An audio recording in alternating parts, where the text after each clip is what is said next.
Okay guys, the days arrive. நம்ம ராசி என்ன போட்டுருன்னு பார்த்துருக்கோம்.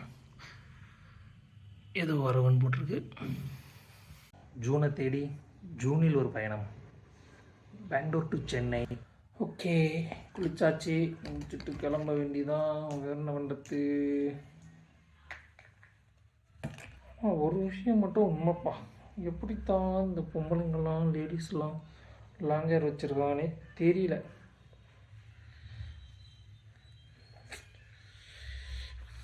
என்ன கேட்டால் ஹீட் ப்ரஷ் ஸ்ட்ரிக் பண்ணுறதுக்காக வச்சுருக்கோம். நான் வாங்கினேன்றதுக்காக நீங்கள் யாரும் இதை வாங்கிடாதீங்க. இதில் ஹீட் கொஞ்சம் கம்மியாக தான் வருது. அது கொஞ்சம் லென்த்தியாக இருக்கிற முடிக்கெல்லாம் செட் ஆகாது.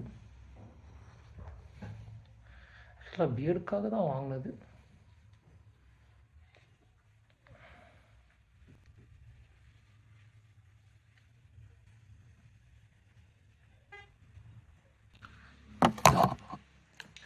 அது விண்வெளி நாயகோ இந்த விண்வெளி நாயகன் கிட்ட போட்டதுன்னு தான்.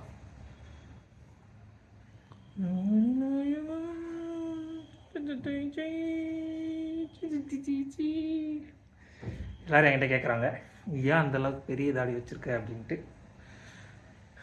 ரீசன் என்னன்னா, ஸ்கூல் படிக்கும்போது தாடி வளர்க்கணும்னு ஆசை, அப்போ வளரல. காலேஜ் படிக்கும்போது கொஞ்சமாக தாடி வளர்ந்துச்சு, அப்போ காலேஜில் இருக்க ஸ்டாஃப்ஸ் விடலை. அதான் அதுக்கப்புறம் வளர்த்துக்கலான்னு கேட்கலாம், அதுக்கப்புறம் வீட்டில் விடலை. இப்போ தான் அதுக்கான பர்ஃபெக்டான டைம் கிடச்சிது, அதனால வளர்த்துருக்கோம். இப்போ கூட சென்னை போனால் தான் தெரியும் இதோட ரிசல்ட் என்னவாக இருக்குன்ட்டு. ரிசல்ட் அப்டேட் பண்ணுறேன். என்ன எப்படி வெயில் அடிக்கிறான்? பெங்களூரில் எப்படி வெயில் அடிச்சுதுன்னா சென்னையில் எப்படி வெயில் அடிக்கும்? பெங்களூரை கம்பேர் பண்ணும்போது சென்னை வெயில் கொஞ்சம் அதிகமாக வேறு இருக்கும். ஆனால் அங்கே வேறு அனல். ஓகே கைஸ், நம்ம இப்போ வீட்டிலேருந்து கிளம்பியாச்சு. கிளம்பி மெட்ரோவுக்கு போயிட்டுருக்கோம். மெட்ரோ வாக்கபிள் டிஸ்டன்ஸுன்றதுனால நடந்தே போகணும். நடந்து போகிறது கூட பிரச்சனை இல்லை. இதில் ஒரு வெயிட்டான பேக்கு, அப்புறம் அந்த ட்ராலி ஒன்று ட்ராலி தெரியுறது இல்லை. இது இல்லாமல் ஒரு நல்ல பட்ட பகலில் ஒரு வெயில். இங்கேயே எவ்வளோ வெயில் அடிக்கிறாங்க, சென்னையில் எவ்வளோ வெயில் அடிக்குன்றது தான் என் கவலை. ஓகே, ஏதோ போயிட்டு வெயிட் பண்ணிக்கலாம். ஃபைனலாக நம்ம மெட்ரோ ஸ்டேஷன் வந்தாச்சு. டிக்கெட்டும் ஃபோனில் எடுத்தாச்சு, அதை பற்றி கவலைப்பட வேண்டிய அவசியம் இல்லை. உள்ளே போகிறோம், கியூஆர் கோடை தட்டுறோம். எவ்வளோ பெரிய எஸ்கலேட்டரா சாமி, பையனே இருக்குது. இந்த பேக்கு தான் வெயிட்டாக கடைசியாக மெட்ரோ ரீச் ஆயிடுச்சு. வரதுக்கு கொஞ்சம் நேரத்துக்கு முன்னாடி ஒரு ட்ரெயின் போயிடுச்சு, நான் பார்த்தேன். அடுத்த ட்ரெயின் போகிறதுக்குள்ள ஸ்டேஷனில் போய் உட்காந்தா ரிலாக்ஸாக கொஞ்சம் நேரம் இருந்துட்டு ட்ரெயின் ஏறலாம். அவ்வளோதான். ஐயோ ஃபன் நடந்து போச்சு. கண்ணாடியெல்லாம் கைட்டு இருக்கேன்னா பேகை ஸ்கேனிங் பண்ணும்போது பேக்கில் என்ன வச்சுருக்கேன் திறந்து காமிக்கிட்டாங்க. நிறைய பாட்டில் இருந்துச்சு. பாட்டில்னால் அந்த பாட்டில் இல்லை, கூல்ட்ரிங்க்ஸும் தண்ணியும். வெங்காயம் வீணாக போகக்கூடாதுன்னு வெங்காயத்தை எடுத்து வச்சுட்டு வந்தேன். வெங்காயத்தை பாம்பு நடிச்சிட்டாங்க போல இருக்கு. சரி, என்ன பண்ண.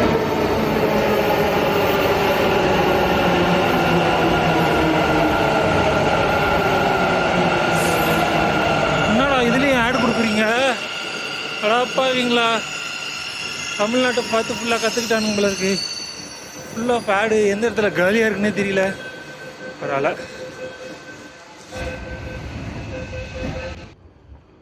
ஃபைனலாக நாடப்பிரபு கெம்பேகவுட மெஜஸ்டி வந்தாச்சு. மெஜஸ்டி பார்க்க காலில் என்னவோ நல்லா தான் தெரியும், ராத்திரி வந்தால் தான் ஒரே கஷ்டமாக பண்ணுற மாதிரி இருக்கும். அந்த அளவுக்கு பெருசாக இருக்காது.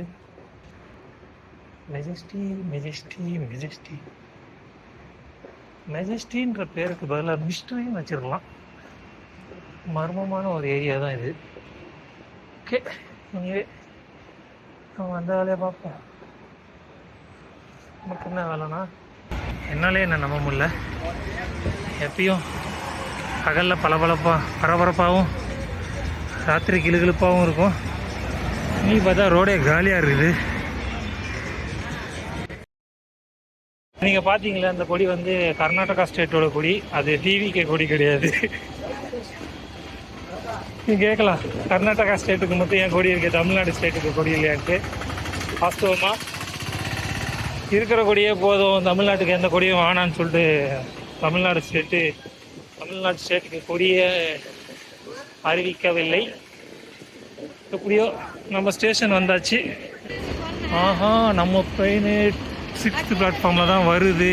கண்டிப்பாக 22626. என்னதான் இங்கே வெயில் கிளீர் அடித்தாலும் காற்று மட்டும் சில்லுன்னு அடிக்குது. இதே சென்னையில் எதிர்பார்க்குறேன், நல்லா வரும் எதிர்பார்க்கறதுக்கு. இல்லைப்பா, சென்னை இதே மாதிரி இருக்கணும். லாஸ்ட்டாக 2 weeks பிஃபோர் பெங்களூர்லேருந்து திருவண்ணாமலைக்கு ஒரு பையன் போயிருக்கிறான்.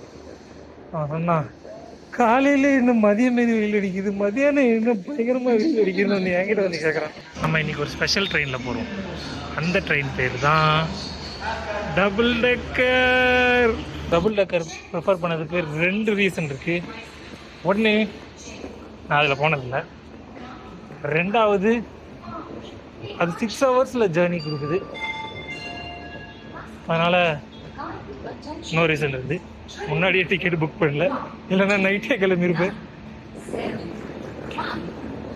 ஓகே, ஷார்ட்கட்டில் போயிடலாம். இந்த ஷார்ட்கட் எப்படின்னா, ட்ரெயின் வராதுக்கு முன்னாடி ரயில்வே ஸ்டேஷனே கிராஸ் பண்ணி போகிற மாதிரி இருக்கும். பேக் அட்ஜஸ்ட் பண்ணிக்கலாம். ட்ரெயின் வந்ததுன்னா நம்ம காலி. ஓகே, எது பிளாட்ஃபார்ம் நம்பர் 6ன்னு தெரியலையே, அங்கே போகணுமா? ஒரு ட்ரெயின் கிளம்புது. இந்த ட்ரெயின் கிளம்புனதுக்கப்புறமா தான் நம்ம ட்ரெயின் வரும் போல இருக்குது. இல்லைன்னா நம்ம தான் அந்த ட்ரெயினுக்கு முன்னாடி போய் கிராஸ் பண்ணோம். கிராஸ் பண்ண திட்டானுங்களோ இல்லை, பையா வராப்ல.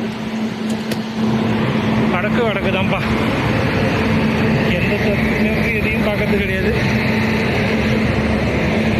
ஓட்டிடுறா கைப்பில்ல.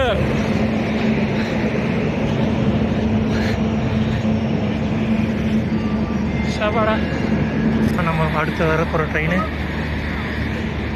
அதனால் பிரச்சனையே இல்லாமல் நிம்மதியாக ஒரு இடத்துல போய் உட்காந்துக்கலாம். இந்த ட்ரெயின் ஒரு 40 நிமிஷத்துக்கு முன்னாடியே வந்துட்டு ரயில்வே ஸ்டேஷனுக்கு.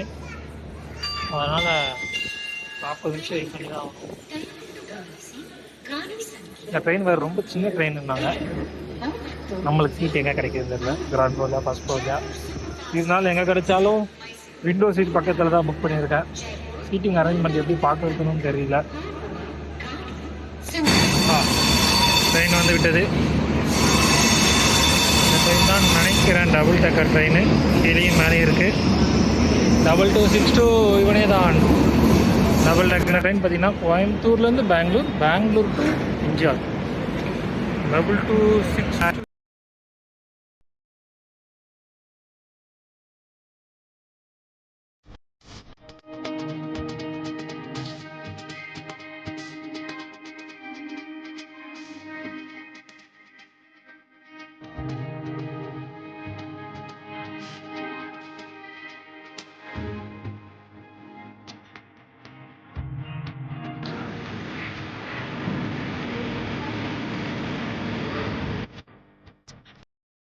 ஃபைனலாக சென்னை ரீச் ஆயாச்சு. சென்னை வந்தால் தான் வந்தோம்.